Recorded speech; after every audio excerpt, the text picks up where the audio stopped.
Buenas tardes a todos, bienvenidos. Pues hoy tengo el placer de presentar a la doctora Blanca Navarro. Para mí es un placer porque yo con ella como que hemos hecho ya muchas conferencias. Creo que las primeras que hicimos fue la de salud mental con Cotia Serín y con Gila Fidel. Después ella nos presentó un libro, el de Al salir de Yad Vashem, que lo hizo en dos partes. Estuvo también con este señor, ¿cómo se llama? Con Martín. Martín Gurría. ¿Qué podemos hacer para ayudar a Israel desde España?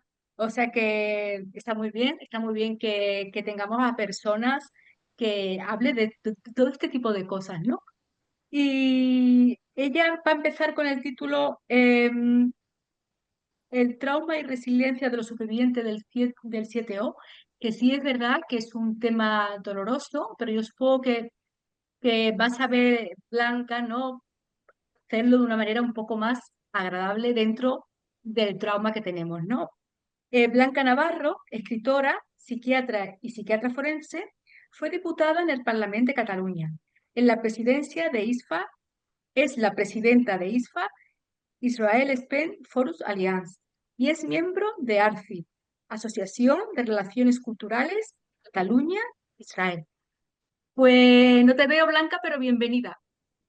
Bueno, bien hallados todos. Gracias por conectaros. Gracias a ti, Estrella, por invitarme a compartir este ratito juntos. Gracias a todos los que os habéis conectado por el interés. Los que me conocéis ya sabéis que yo no voy a hablar mucho rato. Voy a hablar primero un poco y luego lo que me va a gustar es que podamos hablar todos y que podamos intercambiar pues todo lo que hemos estado escuchando pues durante todos estos meses de este tema y que entre todos también podamos pues compartir datos seguramente y también nuestras propias vivencias.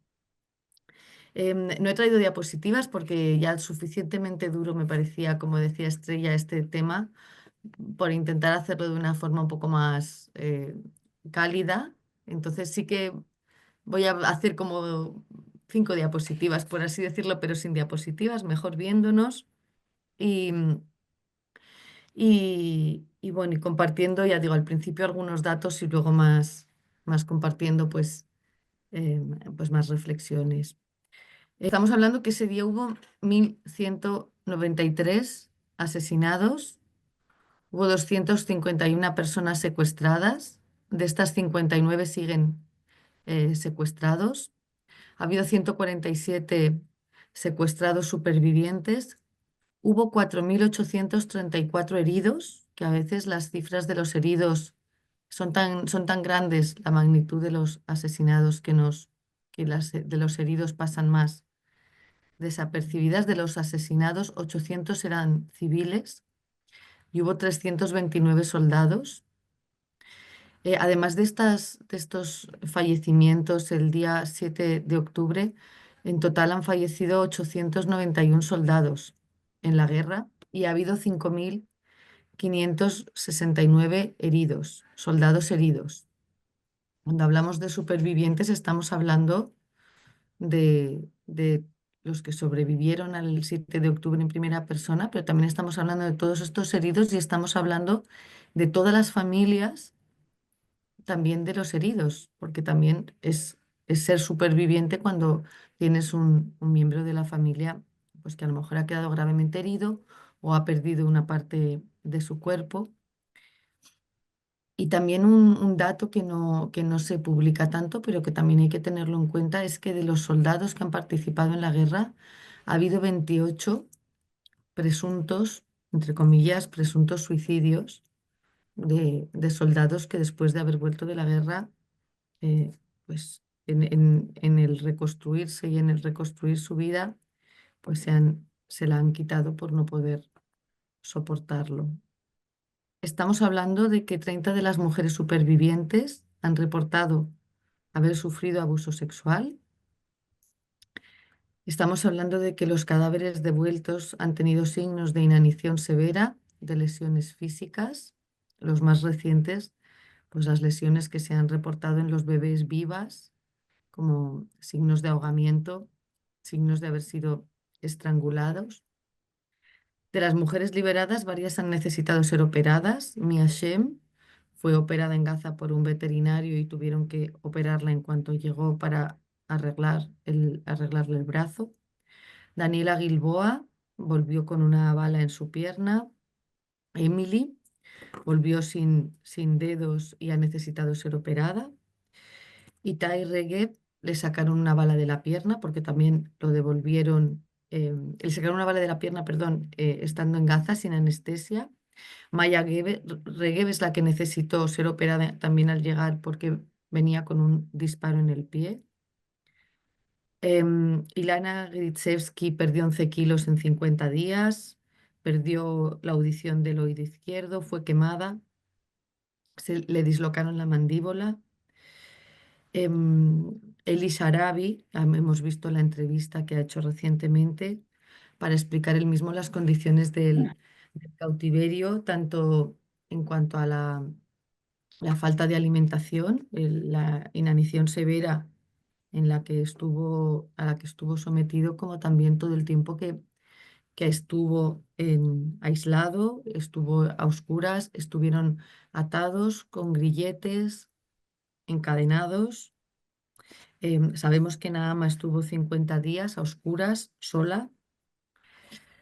Em, y que he querido pormenorizar un poco para empezar, para ahora hablar de algo menos duro. Tengo que decir que yo hasta ayer no fui capaz de ver la entrevista de Eli, a pesar de que me habían enviado por varias vías la entrevista traducida, porque realmente em, me resulta insoportable ni tan siquiera imaginar, ni de lejos, ni tan siquiera por más que queramos, podemos imaginar de lejos nada de todo esto que he leído. He leído, son palabras, son datos, y he querido mantener esta visión fría de los datos porque ni aunque queramos, ni aunque nos lo describan de la mejor manera, yo creo que nadie de los que estamos aquí podemos ni tan siquiera hacernos una idea de lejos de lo que puede significar todo esto.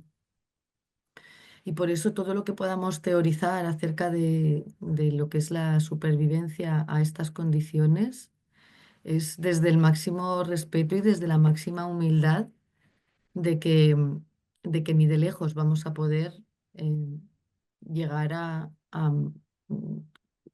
sentir en nuestra propia piel todo este sufrimiento.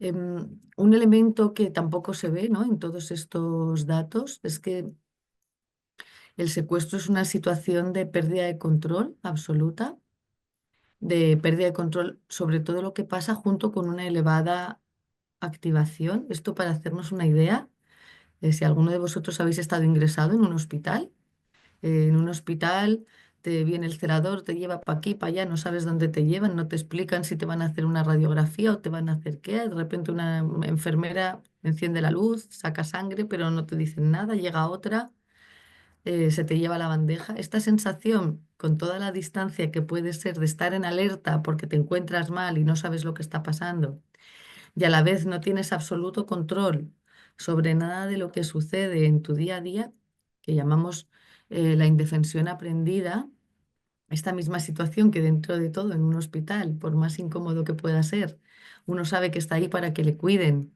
y que aunque todo sea incertidumbre, pues es todo para bien, pues esta sensación de absoluta falta de control y a la vez de miedo, ¿no? Porque ya digo, a diferencia del hospital, toda esta toda esta situación de amenaza a la que han estado expuestos, pues conllevaba no que si viene el celador y me lleva y me trae, sino si hoy va a ser el último día de mi vida, ¿no? Si va a ser el último día de sus vidas y si esto va a conllevar sufrimiento o si incluso em, sufrir va a ser una liberación para dejar de estar en, en esta situación de amenaza.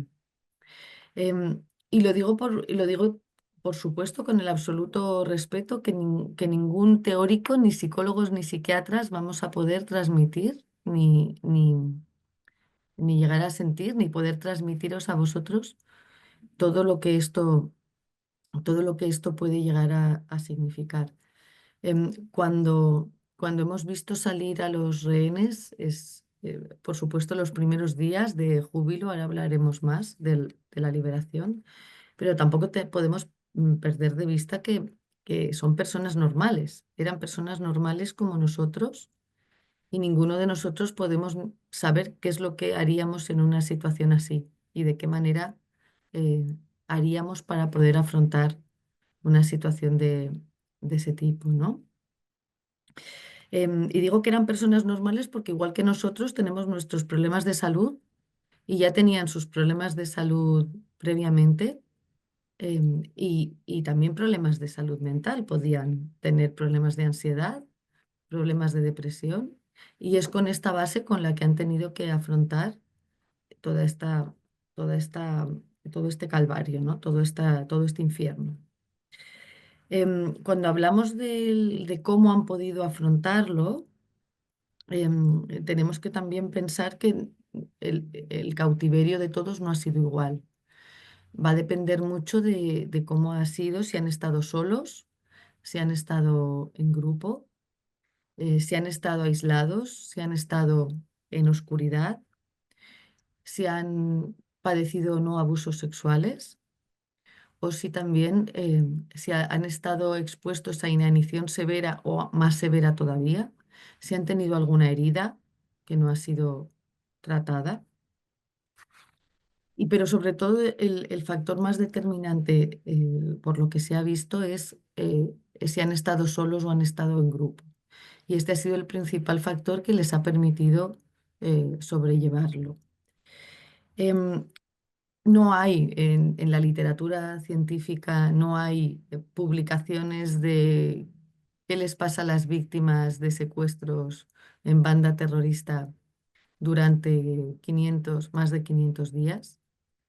Con lo cual también las vivencias, o sea, los psicólogos y los psiquiatras que los han estado atendiendo a la salida realmente se estaban enfrentando a un poco un cierto desconocido de que cada persona, dependiendo de sus circunstancias previas y dependiendo de cuáles han sido las circunstancias en las que ha estado secuestrado, va a poder volver de una manera o de otra.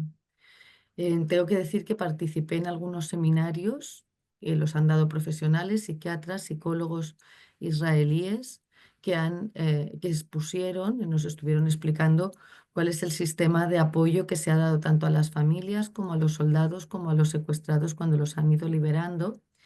Y por ejemplo, en el kibutz Be'eri, todos los supervivientes los trasladaron a una zona cerca del Mar Muerto y voluntarios de la Asociación de Psicoanálisis Israelí se organizaron para establecer programas de apoyo psicoterapéutico a todos los que habían estado en el Kibbutz Be'eri el 7 de octubre, porque al menos 130 de los vecinos del Kibbutz Be'eri fueron asesinados, y esto es más del 10% de los vecinos, más del 10% de la población.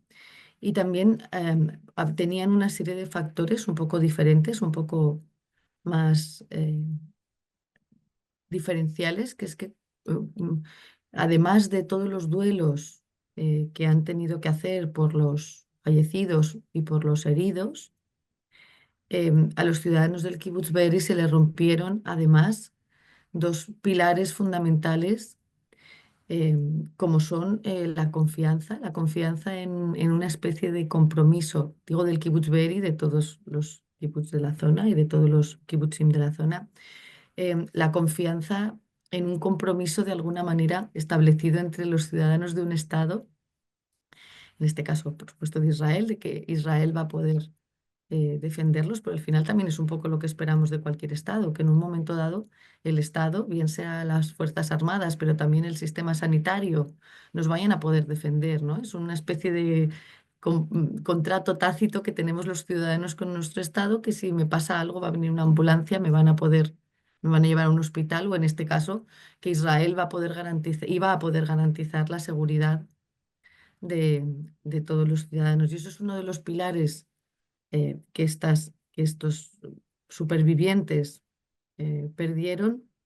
Y luego ellos también, sobre todo ciudadanos de otros kibutzim cercanos a la franja de Gaza, que precisamente como hemos oído muchas veces, estos em, ciudadanos eran especialmente comprometidos con la solución de los dos estados, con la garantía de los derechos de los palestinos, implicados en programas de cooperación, implicados en tender puentes, implicados en programas culturales.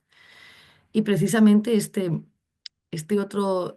otra columna vertebral, ¿no? que puede sostener a una persona, que son sus valores y son sus principios, pues sufrieron, ¿no? O sea, se rompieron también porque precisamente los que estaban más comprometidos con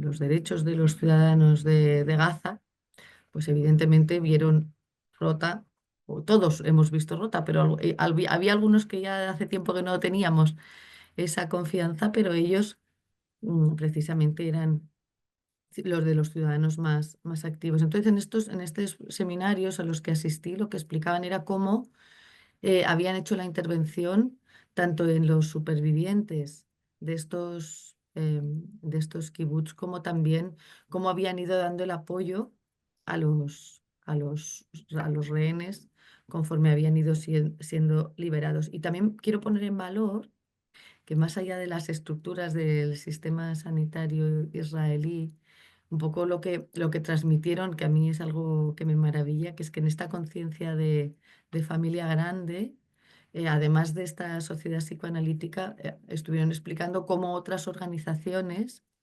se habían puesto a proporcionar programas psicoterapéuticos de apoyo y de intervención en trauma en diferentes lugares del país. Y esto también nos lo explicaba David Broza cuando vino el año pasado, que en un hotel cerca de donde él tiene en donde él tiene un apartamento en uno de los pisos del hotel, él tiene un...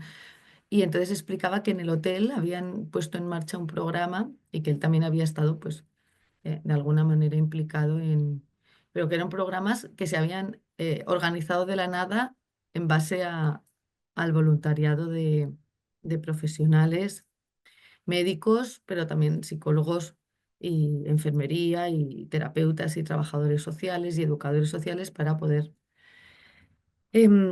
Además, esta semana cuando tuvimos contacto con unos soldados que vinieron a hacer un programa de Krav Maga aquí a Barcelona, nos estuvieron también explicando cómo todos los soldados les ayudaban en el momento de salir de Gaza a poder vincularse a un programa psicoterapéutico para poder hablar de todo aquello que habían vivido. Pero a mí me llamó muchísimo la atención que los tres que vinieron a este curso de Krav Maga, en un momento nos empezaron a hablar de cuántos amigos habían perdido y cuántos amigos estaban heridos. Y a mí, la verdad es que se me quedaba el alma helada. Por eso he querido empezar por números, que aunque sean números y que no nos podemos, yo no creo que me puedo imaginar verdaderamente la magnitud. Ellos en un momento estaban hablando de que habían perdido a amigos, conocidos, y, y claro, trasladado a nuestra realidad, Hilda, tú estás en Israel, no sé si sigue por ahí, pero los que estamos aquí en España, yo creo que cuando hacemos un abordaje psicoterapéutico los profesionales, estamos hablando de problemas infinitamente menores, en la mayoría de los casos, por fortuna. Cuando nos plantean un abordaje en un duelo, son duelos normales, sanos, en la mayoría de los casos, pero aquí estamos hablando de un duelo complejo en el que no es el duelo de una pérdida, es el duelo de que todo el mundo en Israel tiene cerca a alguien a alguien que ha fallecido o a alguien que ha sido secuestrado o a alguien que ha quedado herido. Em, con lo cual, aunque he empezado por números, realmente es solamente porque es la única manera que tengo de poder expresar la complejidad de la situación del trauma y la complejidad de, del abordaje, porque aunque he empezado por números caídos y de sus familias, y yo creo que si hablamos de supervivientes, yo creo que de alguna manera estamos hablando de todo Israel, ¿no? Y de todo y de la diáspora también, ¿no? Pero claro, es como diferentes círculos en los que estamos todos unidos, eh, pero claro, evidentemente esto es como la zona cero del, de la catástrofe, y conforme nos vamos alejando en cuanto a vínculos emocionales con las personas caídas, no solo, no en cuanto a kilómetros, sino en cuanto a vínculos emocionales, pero claro, yo creo que en esta primera o en esta segunda capa de afectados por el trauma, yo creo que está todo el Estado, todo el país unido en un trauma colectivo que, que bueno, que no hay que perder de vista que todos, muchos de los que estáis aquí, también sois supervivientes, supervivientes de segunda generación o de tercera generación de la Shoah, y que los traumas despiertan los traumas previos, y los traumas Mm. para resolverlos enganchan con cómo se resolvieron los traumas previos, y que además los traumas tienen el poder o sea, tienen el poder, no sé si es un poder o es de heredarse, de trasladarse de generación en generación, y de dependiendo cómo se hayan gestionado en la familia, en padres, en abuelos, pues se pueden trasladar en la biografía, en la vida y en las vivencias de las segundas y terceras generaciones. Y por esto, cuando hablo de que todo el país, todo Israel, yo creo que sois supervivientes, es muy especialmente todos los que todo este pogromo entronca con duelos previos y con traumas previos de los cuales sois supervivientes, ¿no?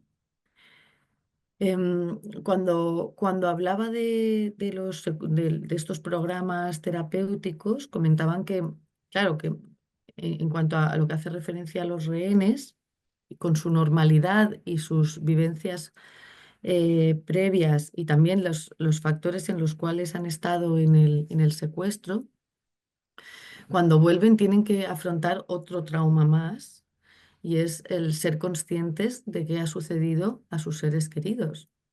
Aquí hemos compartido información, pero a ellos, muchos, la información se les acabó el 7 de octubre. Saben de lo que sucedió lo mismo que nosotros sabíamos del 7 de octubre a las 12 del mediodía, que es nada, saben lo que vivieron ellos, pero no han tenido en absoluto información de todo lo que sucedió ese día, y solamente se han enterado en el momento de haber sido liberado. Y no solamente todo lo que sucedió ese día, sino todo lo que les ha sucedido a los seres queridos, a sus seres queridos. Vimos cómo cuánto de perversos y de sádicos fueron los terroristas de Hamas con Eli Sharabi, que todavía le hicieron dar las gracias por poder volver con su familia cuando los terroristas sabían que los habían asesinado, ¿no? Entonces, toda esta información, realmente ellos, hasta que no han regresado, no han podido elaborar esta otra parte del trauma, que es la pérdida de sus seres queridos. Cuando hablaba antes de lo de la indefensión aprendida, es porque cuando han regresado nos explicaban que han tenido que poder trabajar con ellos el volver a aprender a tomar decisiones, el volver a aprender a integrarse en lo que es un sistema en el que ellos son los que van a tener que decidir eh, cuestiones cotidianas, y más difícil aún recuperar su identidad, la identidad de quienes eran antes del 7 de octubre, porque también cuando ellos han regresado con dos identidades. Una, la de ser ex rehenes, eh, no la persona que eran antes, sino ahora soy ex rehén. Y la segunda, son famosos. De repente han empezado a ver que ellos no lo sabían, pero son famosos, les conocemos, las calles están llenas de sus fotos. Y recolocar todas estas realidades, nuevas realidades, sobre una realidad que no ha sido posible integrar, que es la realidad del secuestro, Lo que explicaban era de cuán difícil es que de alguna manera esta nueva realidad de la fama o esta nueva realidad de alguna manera dificultase el poder hacer sus duelos y el poder recuperar su identidad, porque al final lo difícil es que ellos puedan hacer los duelos. Otro elemento que realmente han traído es la culpa, pero no la culpa, em, no solo la culpa por lo que les ha pasado a sus seres queridos, sino la culpa de estar vivos, ¿no? En el trauma, en las situaciones traumáticas, uno de los elementos que en terapia nos es más difícil trabajar es la culpa por los que han fallecido y ellos no, o por los que han quedado todavía secuestrados y ellos han sido liberados.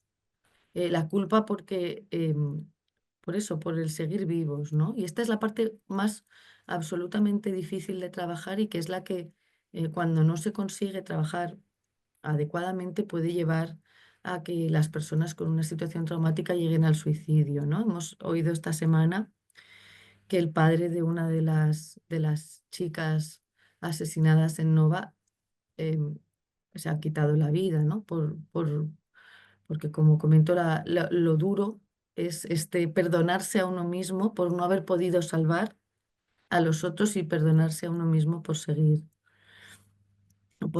vivo. Y, y por otra parte, y ya voy a hablar muy poquito más, em, el trabajar, el volver, el que han vuelto a la humanidad, el que han vuelto a estar rodeados de personas con quienes pueden establecer lazos afectivos, ¿no? Uno de los últimos liberados lo que explicaba es que la primera persona a la que vivió fue una psicóloga y que lo primero que hizo fue pedirle si le podía abrazar, porque durante 500 días no había tenido la posibilidad de este contacto físico. Y antes cuando hablaba de la Shoah también y de que todo lo que ha roto, ¿no? Todo lo que ha roto el 7 de octubre, también en cierto modo el 7 de octubre ha roto un tabú, que es el poder compararla hasta el 7 de octubre, la Shoah no era comparable con nada. Era un suceso en un momento histórico hace 80 años, pero por desgracia el tabú de no poder comparar la Shoah con nada se ha tenido también que romper, porque por desgracia todo lo que ha sucedido, no solo el 7 de octubre, sino antes y después, se parece demasiado a los movimientos sociales que había en Centro Europa antes, eh, antes del Holocausto y por desgracia, porque los nazis no tenían cámaras GoPro para grabar como han hecho los terroristas de Hamas, pero seguramente muchas de las imágenes eh, pues se hubieran parecido mucho a lo que se vivió el siete de octubre. Para acabar, en positivo, que sabéis que em, en el proceso este de sanación en el que están inmersos tanto supervivientes del 7 de octubre como los ex rehenes, em, el trabajo psicoterapéutico sobre todo va dirigido para reconstruir este puente, como decía antes, en la identidad, en lo que era su vida de antes y lo que es su vida de ahora, pero en este puente, en la elaboración de los duelos, para que esta nueva identidad, ¿no? de ex-rehén no tape el trabajo de recuperar la identidad. Me ha llamado mucho la atención y lo quiero poner en valor porque esto es algo que cuando estudiamos es algo que no hay ninguna duda y cuando vemos pacientes no hay ninguna duda, es el papel de la religión. Muchos de los rehenes, cuando han sido liberados, han expresado cómo toda esta vivencia tan traumática les ha acercado a practicar la religión y a sentir mucho más vivas las creencias religiosas. Y esto es algo que está más que estudiado, que en cuanto al papel de la religión como elemento protector del trauma y como elemento de sanación. Es curioso cómo hay personas que delante de una catástrofe pierden la fe, ¿no? Dios se ha portado mal conmigo, no quiero saber, ¿no? No quiero saber nada. Y hay otras personas que delante de la misma situación de que podría ser, ¿no? Lo mismo, un castigo, les acerca a que gracias al significado que la religión da de la catástrofe o el significado que la religión da del sufrimiento, pueden sobrellevar este sufrimiento de una forma más adaptativa, ¿no? Les ayuda a sobrevivir al trauma. El papel del grupo también y esto es algo que también sabemos que uno de los principales factores protectores es la red de soporte social. Esto es una palabra muy técnica, al final significa tener un grupo de apoyo, tener un grupo afectivo. El cómo la diferencia entre unas personas que han estado secuestradas y otras ha dependido, cómo lo han vivido dependiendo del papel que ha tenido el grupo, si han estado con otras personas que les podían apoyar y con quienes podían establecer relaciones. Eli, en la entrevista precisamente lo que explicaba es que él se había querido exponer a las cámaras porque necesitaba luchar por los que estaban allí dentro, especialmente por Aarón, ¿no? Que es el pianista, el chico joven con el que él estuvo todo el tiempo y decía, es que he estado todo este tiempo con él, conozco todos los hobbies de su hermana, conozco las enfermedades de su padre, conozco todas las debilidades de toda su familia porque es que hemos sido el uno para el otro durante el cautiverio y necesito luchar porque él pueda, porque él pueda, porque él pueda salir. Dos ideas más, nada más, que yo creo que viendo los testimonios de los rehenes, que cuando van siendo liberados, que no tenemos que perder de vista que los vemos en estas fases iniciales de euforia por la liberación, pero que realmente lo difícil empieza cuando ya no están en este primer plano y entonces tienen que reconectar y construir esos puentes.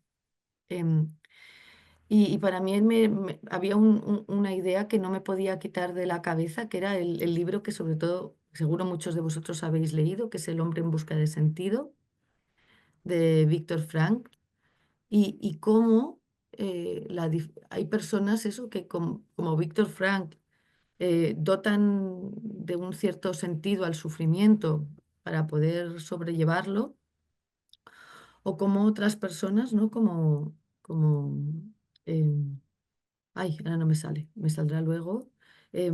Realmente pueden, o sea, no tienen este mecanismo para aferrarse y para poder ser resilientes. Yo creo que esto es algo aunque hay veces ahora en la psicología positiva esta que nos meten a todos, pon buena cara, tienes que decirte todos los días que todo irá bien. Yo creo que esto es como muy superficial porque además parece que el que tiene capacidad de resiliencia o el que no tiene capacidad es como si dependiera de la decisión propia, ¿no? Y muchas veces la capacidad para ser resiliente depende de la educación, depende de los traumas que hemos vivido, de los traumas heredados en nuestra biografía, cómo se han gestionado y depende de muchos factores que no dependen tanto de la voluntad, ¿no? Pero parece que al final es como si no eres resiliente es porque no quieres o porque no pones suficiente de tu parte, ¿no? Entonces también es bueno dentro de este hombre en busca de sentido y cómo el sentido, ¿no? La búsqueda del sentido a la vida puede ayudar a afrontar las situaciones traumáticas, por supuesto, eh, sin querer culpabilizar. Ya digo que esto de la psicología positiva a mí me pone un poco... Y para acabar, solamente otra idea que comentaban también en estos seminarios es el problema de que el duelo no se puede empezar a hacer del todo, no se va a poder empezar, no acabar, empezar a hacer del todo hasta que no hayan regresado todos los rehenes, porque mientras no hayan regresado todos los rehenes, estamos en una fase como de trauma continuo, ¿no? De espera, de incertidumbre, de saber qué sucederá con ellos, de lucha, y que realmente el país, ¿no? No va a poder, ya no los individuos, ¿no? Sino el país entero no va a poder empezar a hacer el duelo. Ah, y lo que decía antes del por qué el ser más o menos resiliente no depende de uno, es porque al final el trauma no solamente es una vivencia psicológica, también es una vivencia física. Es una vivencia que tienen todas las células de nuestro cuerpo, y también las del cerebro, por supuesto, pero lo que es el afrontamiento va a depender también mucho de cómo nuestro cuerpo, el de los rehenes en este caso, o el de los heridos, o el de los supervivientes, es capaz de gestionar la memoria que el cuerpo ha almacenado del trauma, ¿no? Por eso la experiencia traumática va mucho más allá de lo estrictamente psicológico y de lo estrictamente emocional, porque genera una herida física a nivel cerebral o a nivel de la biología del cuerpo. Y dicho esto, pues después de todo esto, yo creo que todos los que estamos aquí, o por lo menos lo que a mí me llevó después de que yo participé en aquellos seminarios, era, bueno, ¿y yo qué puedo hacer, no? Era un poco esta movilización que tenemos todos de qué podemos hacer para poder contribuir. Y quiero acabar con esta pregunta que fue la que me llevó a mí un poco también a reflexionar y a plantearme y a seguir buscando información y a querer compartirla con vosotros en esta charla.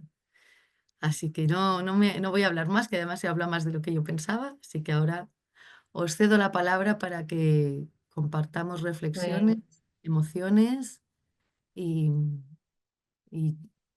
pues en preguntemos. los micros yo los estoy encendiendo ya. Encendido, encendido. No sé si alguien quiere comentarle algo a Sí, Blanca, por una favor, sugerencia. quería Sí, tomar la palabra. Muchas gracias. sí, Marisa. Dos temas, cortitas, soy muy breve. Lo primero, los nazis sí que grabaron, por supuesto que grabaron. Lo que pasa es que cuando los campos fueron invadidos por las tropas aliadas, quemaron todo lo que pudieron. Entonces, hay un realizador francés, Alain Resnais, es bastante conocido, que tiene una película que grabó los campos de concentración hoy en día con los turistas posando al lado de todo aquello y en blanco y negro las imágenes de los nazis. Es muy terrible la película, pero la recomiendo. Y claro que grabaron unas atrocidades infernales. Y en segundo lugar, la exposición brillante, Blanca, muchísimas gracias. Nos lo han hecho a todos. Estamos todos conmocionados. Mm, Después del 7 de octubre, el 9 de octubre, yo tuve que ir al médico. entiendo. No, y también lo que decía Blanca, ¿no? Que es que el que sobrevive es como peor, ¿no? Porque ¿por qué han muerto ellos, yo sí vivo? ¿Por qué ellos siguen secuestrados y yo todavía sigo aquí?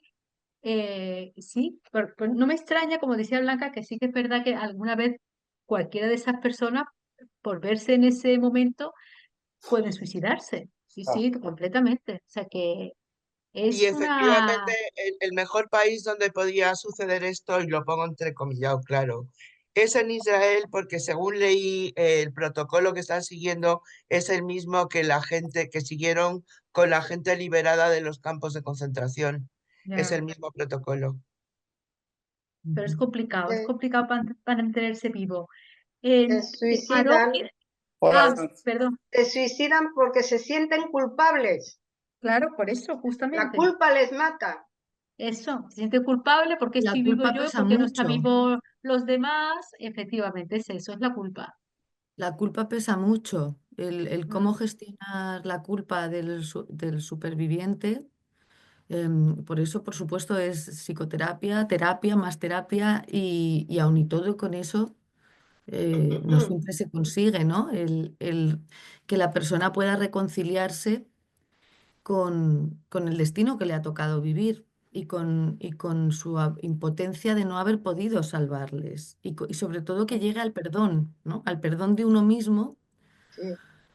por no haber podido hacer más de lo hecho para salvarles, ¿no? Pero claro, el alcanzar ese perdón de uno a uno mismo cuando estamos hablando de haber visto cómo asesinaban a un familiar o a un ser querido y no haberlo podido salvar, ¿no? Es que realmente es terrible, ¿no? Esto que grabaron una familia, ¿no? Que mataron a la hija delante de toda la familia y luego secuestraron al padre. Claro, yo pienso, ¿y estos niños? O sea, estos niños son supervivientes, pero esta madre con los dos hijos que vivieron cómo asesinaban a la hermana mayor y se llevaban al padre y no pudieron evitarlo, que se llevasen al padre ni que matasen a la hermana. Em, no sé si es peor, ¿no? Como decías, Estrella, es casi peor. No sé si es peor porque, claro, al final los otros han perdido la vida. Pero claro, el seguir vivo con esa impotencia, con esta Sí, potencia y sobre todo el poder llegar, como digo, al perdón de uno Sí, mismo sí, porque el destino te ha puesto en esa posición. Tampoco sí. es algo que uno haya decidido libremente, ¿no? Mm. Blanca, ¿cómo te Hola, Lidia. explicas el nulo papel de la Cruz Roja en esta Mm. tarea de no visitar y no ayudar a los secuestrados? El silencio absoluto, ni siquiera una declaración, una triste declaración de condena, nada. La Cruz además, Roja, que se supone que estaban ella tendría, presentes allí, ¿eh? están presentes allí cuando van saliendo los rehenes, están presentes. Mira, como decía antes, Pero ninguna declaración, nada. Nada, una de las cuestiones que se ha roto en el 7 de octubre es el tabú de poder comparar el holocausto. Y yo creo que más, que aquí viene como anillo al dedo la respuesta. ¿Qué hizo la Cruz Roja durante la Shoah? Montaron un campo de concentración fake en el cual allí no pasaba nada y la Cruz Roja se prestó a que dirigentes de diferentes países visitasen ese campo de concentración para demostrar al mundo que allí no estaba pasando nada malo. Y fue la Cruz Roja la que participó en el teatro, ¿no? El teatro fake de engañar al mundo y encubrir a los nazis. Con lo Pero cual, pues, eran conscientes y lo hicieron. el campo de Theresienwald, ¿no? Pues seguro que aquí expertos en la SOA me pueden dar más detalles, pero yo sé que organizaron una representación internacional que fueron a visitar este campo, que era un campo fake, donde allí jugaban al ping-pong y ahí no estaba pasando nada realmente. Pero Terezín, en la República Checa. eso, Teresin. Gracias, Roberto. Por eso, ¿qué está haciendo ahora la Cruz Roja? Pues hombre, por desgracia lo mismo. Pero aquí Pero no sigue solamente la haciendo Cruz lo Roja. mismo hasta hoy. Ni una declaración de condena, ni una. Bueno, es que todavía se Blanca, escudan en el. Es que no hemos podido hacer más, es que no nos han dejado. Bueno, Ah, Blanca, lo de la Cruz Roja es un ejemplo, creo, perdón que sí, sí. intervenga, Hombre, no, al revés, o está lo sea, que toca, que de- de- claro. intervengáis todos. después de la Shoah y todos estos años, como seres humanos y pertenecientes al pueblo judío, muchos de nosotros intentamos creer, o sea, uno entiende, el cerebro tiende, vos como psiquiatra me vas a saber decir si es así o no, creo que el cerebro tiende a borrar traumas y a borrar lo malo a veces, y entonces tendemos a creer que las sociedades mejoran, que todo está mejor, que el mundo aprendió de su propia historia, pero creo que lo de la Cruz Roja, de lo que vos comentás que pasó en Teres y lo que dice la señora que ha pasado ahora, es un ejemplo que algunas cosas nunca cambian, es simplemente nuestra mente que intenta o poner en algún lugar diferente la realidad. Y en función de eso, yo te querría preguntar algo, porque esto de Aarón, ocultar... luego vas tú, que te he visto que estabas levantando la mano Sí, educadamente. después Ahora después luego vas varón. tú, Aarón. Sigue, sigue. Le dejamos a Roberto que siga, ¿te parece? Sí, claro, claro. Vale, Adelante. Roberto, sigue, sigue. En función de esto, yo te quería preguntar esto de la tendencia que puede tener la mente a borrar algunos sucesos que son traumáticos, porque yo he escuchado bastante poco de los relatos de los rehenes al salir del cautiverio. Algunos detalles, que comían una pizza por día, o algunos que estaban solos, que estaban acompañados, y algunas cuestiones que vos has comentado, pero quizás hay una política que está hecha, porque así como Israel no muestra los muertos, cosa que el enemigo sí hace y hasta los inventa, eh, Ujú. pero a lo mejor hay una política al respecto, o si es una cuestión del trauma del ser humano que tiende a dejar de costado en la memoria ciertas cosas, ¿no? Y esa es mi pregunta para vos. Mira, hemos estado siguiendo los rehenes, que es de ellos, ¿no? Los nombres, las fotos, sobre todo, hay algunos que se han vuelto como más populares porque es como que han caído mejor de alguna manera y ha habido más gente que los ha adoptado, ¿no? De alguna manera. Pero dentro de este seguimiento de los rehenes leía un artículo que, claro, que queremos saber, ¿no? ¿Qué les pasa? ¿Cómo están haciendo con su vida? Y de ahí el equipo de asistencia psicológica y el foro de las familias tuvo que emitir un comunicado diciendo, miren, los rehenes necesitan privacidad, y los rehenes necesitan su intimidad, ¿no? Em, por más que ustedes les han estado apoyando y siguiendo y luchando por ellos, los rehenes no tienen ninguna obligación de alguna manera de exponerse. Entonces, yo creo que, claro, es como que hemos ido siguiendo, ¿no? Una historia, un reality macabro, y ahora es como, ¿y cómo están? ¿Y qué es de ellos? ¿No? Y de alguna manera estamos con falta de información. Yo no creo que estemos borrando, sino que yo creo que sabiamente se ha hecho, o sea, más allá de estos retazos, ¿no? Que, como decía antes, seguramente son las imágenes de la euforia inicial, ¿no? Em, que bueno, que no deja de ser el presentar la victoria, ¿no? El presentar la victoria de esta euforia. Luego yo creo que lo que se está promoviendo es el protegerlos absolutamente, porque yo creo que cuando aterrizan no es ni el primer día, ni el segundo, ni el tercero, sino luego, ¿no? Cuando realmente aterrizan, como decía, a poder empezar a digerir toda su vivencia, a poder empezar a digerir, empezar a enterarse de qué es lo que ha sucedido fuera, ¿no? Fuera de Gaza durante estos 500 días, de qué es lo que ha sucedido con sus familias. Y bueno, y claro que esto necesitará tiempo y no todos van a poder recuperar una normalidad, ¿no? Gracias, gracias Blanca. Aarón, que ahora que Claro, estaba... sí. No, ya activa el audio. Ok, Hola, Aarón. Yo iba viéndote que ibas haciendo así tímidamente. El audio, el audio, Sí. el audio. ¿me escuchas? Ahora, Ahora, ahora. Ok, Sí, disculpa. sí, sí. perfecto. Antes que nada, mil gracias, Blanca, por tu ponencia. Eh, yo viví, y creo que Aida, si no estoy equivocado, Aida, tú también eres mexicana, ¿es correcto? Y tenemos una paisana que es sobrina nieta mía, que fue secuestrada. ¿Sabes a quién me refiero, verdad, Ilana? Ileana. Me refiero a Ilana Gritsevsky.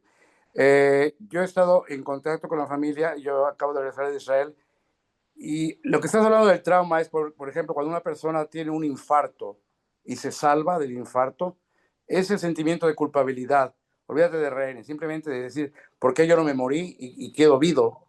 Eso es traumático para esas personas. El caso de Ilana, yo pienso que también es muy especial porque cuando tú eres rescatado de ese infierno, pero cuando parte de ti queda todavía ahí, como es el novio de Ilana, como es un hijo, como es un hermano, es todavía mucho más traumático, no hay duda. Yo viví ahora, cuando estuve en Israel hace una semana, estuve en la que Cara Tufot, y veías ese amalgamiento de toda la gente. Pero ¿podrías explicar hasta qué punto es mayor ese sentimiento que puede sufrir la persona? Gracias. A ver, perdona, no te he entendido. Sí, la idea es hasta qué punto la persona que ha dejado a alguien ahí queda más traumatizado todavía o más en cuestiones problemáticas para poderse recuperar. Mira, a mí me llama la atención, tuvimos aquí a Ilana y tuvimos también aquí a Itzik Horn, que es el padre de Itán y de Yair, ¿vale? La fuerza que tiene ese hombre es increíble, es un hombre que está muy delicado de salud. De hecho, la semana de antes de que liberaron a Yair, le habían hecho un trasplante de riñón a Itzik.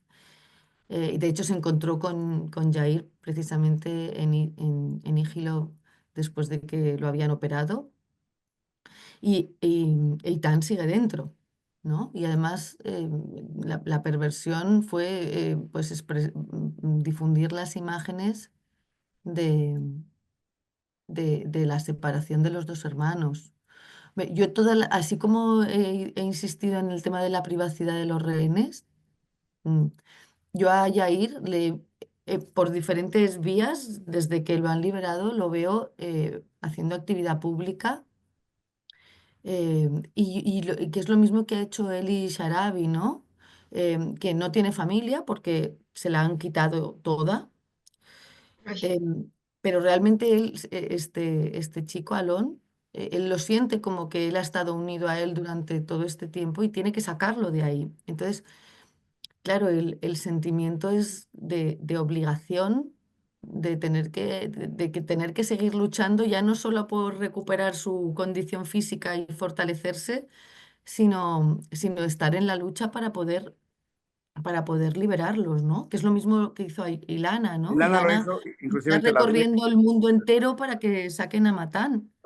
Ilana, De... inclusive en Tel Aviv, a las 3, 4 semanas que estuvo rescatada, ella básicamente encabezó una manifestación de más de 50,000 gentes en Tel Aviv en contra del gobierno, de los errores.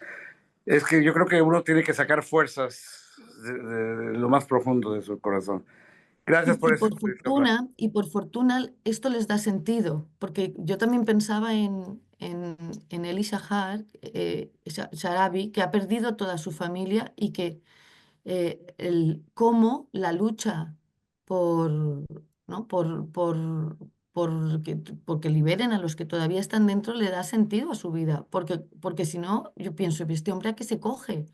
Es como, ¿no? Como Yardén, pero este hombre ¿a qué se va a coger para seguir adelante, ¿no? Como no sea tener una misión, ¿no? La misión de luchar para sacarlos, si no se pone en ese papel activo de tengo una misión, ¿a qué se va a coger para poder reconstruir su vida, ¿no? Por eso que dentro de todo estos que comentabas, ¿no? Que se han dejado, ¿no? Todavía tienen alguien dentro, todo el mundo tiene alguien dentro, pero algunos especialmente más, el tener esa misión, vuelta a lo del sentido de la vida, ¿no? El tener esa misión da sentido al poder seguir viviendo, porque como no tengan una misión, claro, yo digo, madre mía, este pobre hombre pensando en Jardín, ¿a qué se coge? O Eli, ¿a qué se cogen para seguir? O a la religión, claro, pero Cuando refieres a la religión, no recuerdo quién Una fue. cosita, perdón, Aarón, es Perdón, que creo que disculpa. Silvia, sí, Silvia quiere comentar una cosa, ha puesto, me gustaría dar mi opinión si es posible. Adelante.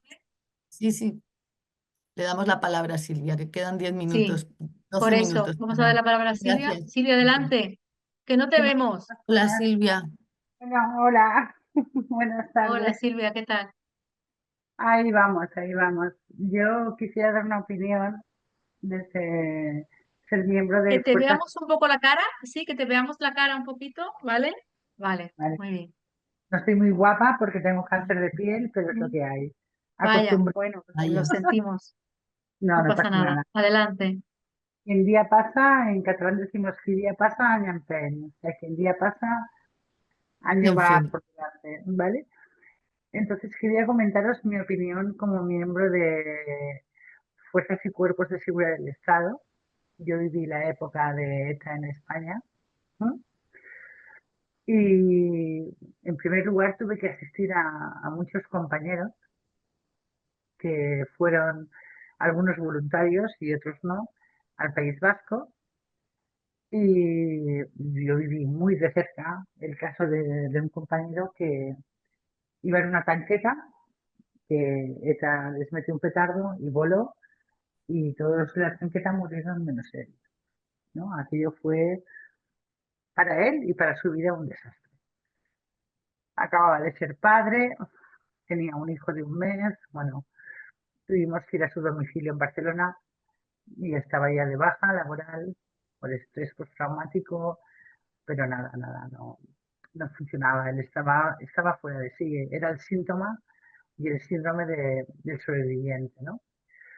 Y yo, bueno, viví aquello intentando ayudarlo a él, a su mujer y a su bebé, muy de cerca, muy de cerca. Y además gente muy buena gente. Pero que él, claro, es que es algo muy traumático, ¿no? Vivir que un tanque, una tanqueta vuela y eres el único que te queda ciego, eso es muy fuerte. Bueno, el tiempo pasó y seguíamos en la dinámica de ETA. Yo tuve que ir al Hipercor, tuve que asistir al atentado de ETA en Hipercor y el de Vic no me tocó de cerca, pero bueno, también conocía gente que habían muerto sus hijos en el atentado del cuartel de Vic, pero después me tocó de cerca, sí, sí. Por 2 veces en Barcelona, por 2 veces en Barcelona, os lo creéis o no, me puse enferma 2 días que atentaron contra 2 de mis compañeros y ellos murieron. Y sí, es cierto, te queda el síndrome del superviviente. Ujú. Lo siento mucho, Y Silvia. vives, La verdad es que lo que y vives explicas con él, y he recibido en mucha primera psicoterapia, persona, pero vives con él porque dices, pero ¿por qué yo? Pues es como en aquel momento yo a lo mejor tenía unas circunstancias mejores que aquella persona. El primero era un padre de familia, tenía 2 niños, 2 bebés recientes, y yo he Silvia, ido perdona, pero que no se te escucha años muy bien, Sí, psicoterapia. que lástima. no se escucha mucho y además debería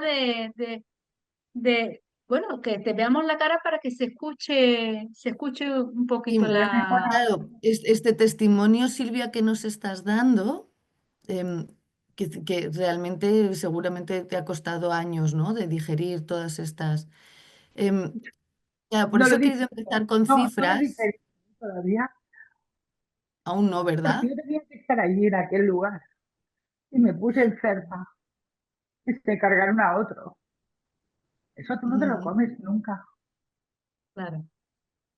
Claro, por eso he querido empezar con las cifras, porque este testimonio que nos estás dando, que realmente nos estás transmitiendo todo tu dolor, en esta situación del 7 de octubre es multiplicado por 4.834 heridos que Por eso sobrevivieron, yo, más, por eso yo he llorado tanto por ese 7 de octubre, porque lo ¿no? Y entiendo. claro, porque los traumas además nos remueven, estas situaciones tan traumáticas nos remueven nuestras propias vivencias y nuestros propios traumas que podemos tener por ahí más o menos resueltos o más o menos aparcados, ¿no?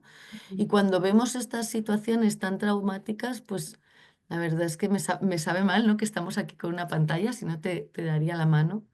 Mira, Inevitablemente hablar de estas cosas pues nos remueve las cosas propias, ¿no? Las situaciones propias de nuestra familia, que las que hemos vivido nosotros, las que han vivido nuestros abuelos. Por eso también hablaba de que muchos de los que estáis aquí conectados, pues además sois, en mi familia blanca hay un síndrome del escapista, ¿sabes?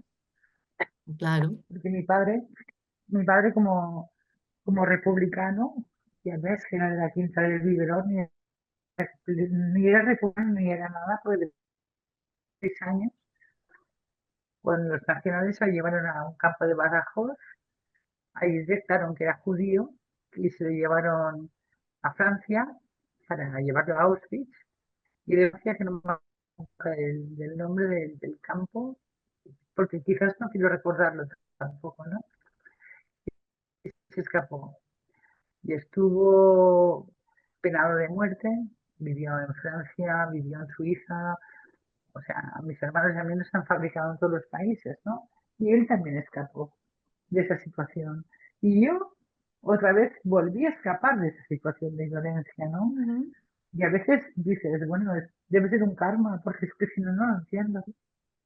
Mm. Y quizás merecíamos estar en nuestro sitio. ¿Y por qué nos escapamos, no? Es difícil de entender. Bueno, por eso hablaba del perdón, ¿no? Y de reconciliarse con el destino que le ha tocado a uno y el aceptarlo también. Pero por mucho que te reconcilies con todo el mundo, los que murieron por ti no resucitan. Bueno, Y por eso le algo está será, pasando a ¿no? Israel hoy Por en eso, día. por eso la religión muchas veces ayuda a encontrar un sentido, ¿no? No porque yo no sé si lo tiene o no, pero el intentar atribuir que esto por algo ha sido, aunque no lo podamos entender, o que a lo mejor la enseñanza que tiene que tener uno, ¿no? Es aprender algo, ¿no? En esta otra posición de superviviente, o En incluso mi de caso, agradecer, ¿no? La humildad de agradecer. El, Exacto. el judaísmo pero me ha bueno, Mordejai, no sé si, no, perdón, no sé si Mordejai o Michelle quieren comentar algo. Michelle, nada. Mordejai, Mordejai. Ahora, el micro. Así, bueno. No, Bueno, ahora. ahora. ¿Qué tal, ahora. Mordejai? Bueno, ¿Cómo estás? primero, a Blanca, de un fuerte abrazo, Blanca, me alegro de verte de nuevamente por aquí. Y bueno, yo desde mi experiencia como militar, pues me he encontrado también con casos dramáticos de accidentes de coche, de accidentes, ahora mismo, por ejemplo, y, y te cuesta recuperarte, te cuesta recuperarte. Pegaron a un sargento un tiro que se fue la bala y le atravesó la cabeza. Es que sí que he visto muchos accidentes, sobre todo, y alguna imprudencia, ¿no? Alguna imprudencia también. A la mochila que yo llevaba le pegaron un tiro. Si llega a ser 4 centímetros, pues bueno, me atraviesa el cuerpo en vez de pegar el tiro a la mochila. Y es dramático y te cuesta superarlo. Lo que pasa es que acabas de decir una cosa que me ha encantado, Blanca. La religión que antes, cuando no era tan religioso, te costaba buscar el porqué de la vida. La religión yo creo que es el mejor salvavidas que no ha regalado Dios, porque le encuentra el sinsentido que como humano tenemos, le encuentra el sentido como humano religioso que eres, porque si no es muy difícil comprender. He visto mucha gente en Bilbao, pues que ha estado, como está contando ahora Silvia, que casos de hijos de que han muerto, de guardias civiles que han muerto en el País Vasco, bueno, y la verdad que le costaba mucho remontar esa tragedia. Y yo creo que el 7 de octubre no ha pasado, es una tragedia nacional a todo el pueblo, no solamente al Estado de Israel, sino al pueblo judío, y nos va a costar mucho pasarla.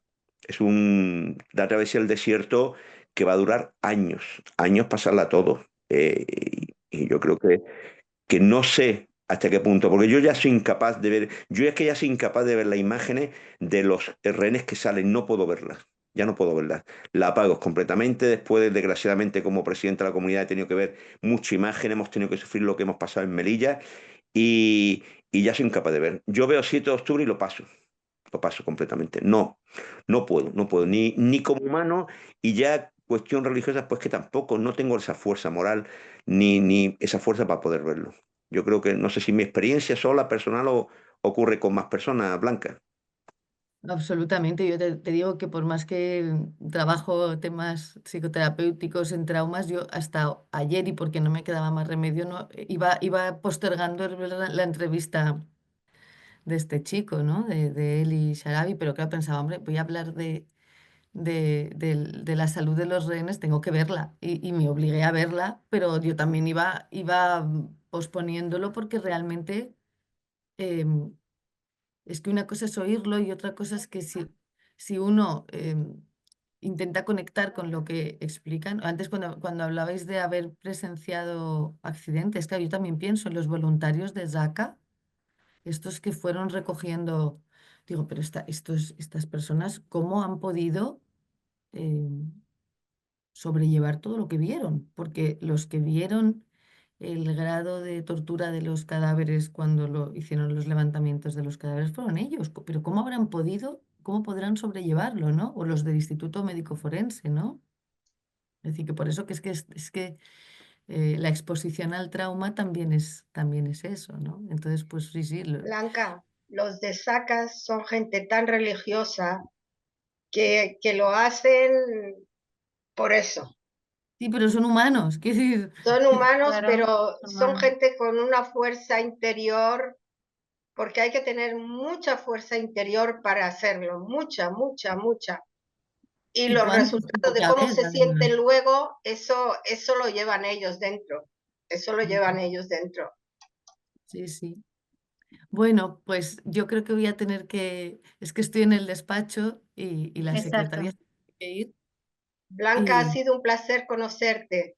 bueno, un placer con No, vosotros. Blanca La ha verdad dado que muchas me sabe conferencias mal, antes. me sabe mal tener que hablar de cosas tan duras y tan, pero bueno, Tristes. pues agradeceros el Sí, interés. bueno, tenemos que entender, ¿no? Tenemos que entender lo que está pasando y, bueno, sí, es un poco duro ver cómo unos sobreviven y otros no, ¿no? Es difícil. Lo que hablábamos de la culpa. Bueno, pues Bueno, muchísimas los que gracias a estamos, los todos. que hemos sobrevivido, los que estamos aquí también es dar gracias, ¿no? Exacto, De exacto, poder exacto. estar. Pues Así es. muchísimas gracias, Blanca, por esta conferencia. Esperemos que vuelvas otra vez para otro tipo de cosas, Placer, que ya tenemos muchas placer. conferencias tú y yo hechas. Y, Así a partir, que, a bueno, partir mucha de hoy fuerza a todos sean todos, buenas noticias, por favor. Que a muchos partir ánimos, de hoy mucha exacto. fuerza a todos. Y buenas noches a todos y hasta dentro de 2 semanas. Un beso. muchísimas Gracias. gracias. Luego, un abrazo, Gracias Blanca, un a abrazo, Estrella, y todos. los Adiós, demás. un abrazo a todos. Gracias por todo, Blanca, una vez más.